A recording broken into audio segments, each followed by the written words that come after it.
Hello, isang magandang tanghali po sa ating lahat. Welcome po sa Family Enhancement.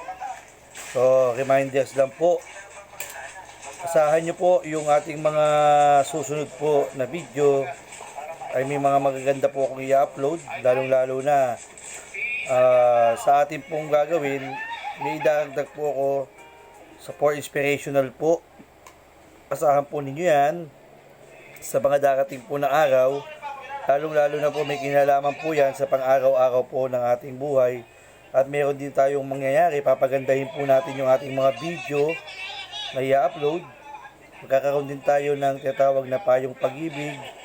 At higit sa lahat, pwede kayong mag-request ng inyo-inyo pong mga song. Opo, kung loloobin po, magkakaroon din po tayo ng mga live streaming po sa mga darating po na araw. So, meron din akong babasahin mga payo at iba pa. Para nang sa gayon, ma-enhance po tayo at higit sa lahat, mapaganda pa po yung ating channel. Pinipilit ko po yan pagandahin.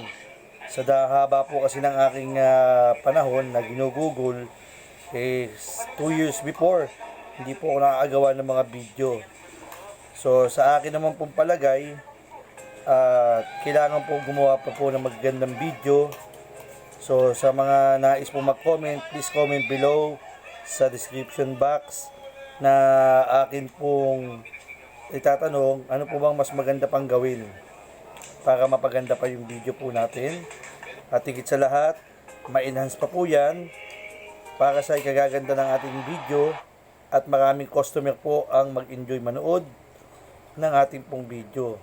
Pwede rin kayo mag-comment kapag tayo po ay nagkakaroon ng live.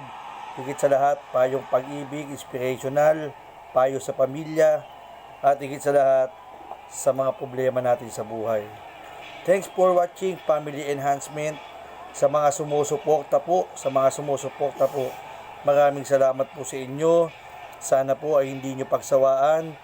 Bagamat hindi naman po ganun kaganda yung ating graphics. Inaamin ko po yan kasi dahilan sa kakulangan po ng ating mga gamit.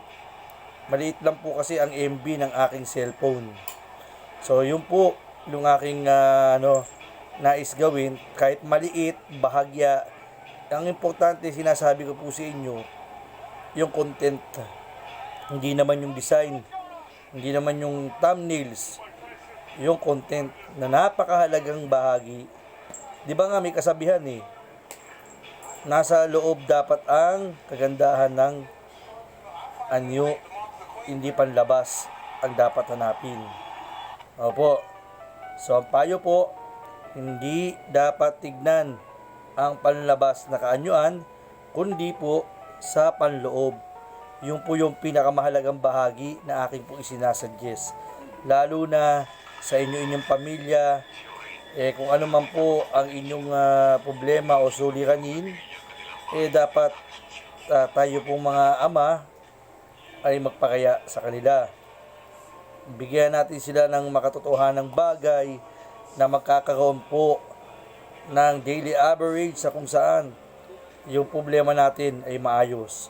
Muli, maraming salamat po.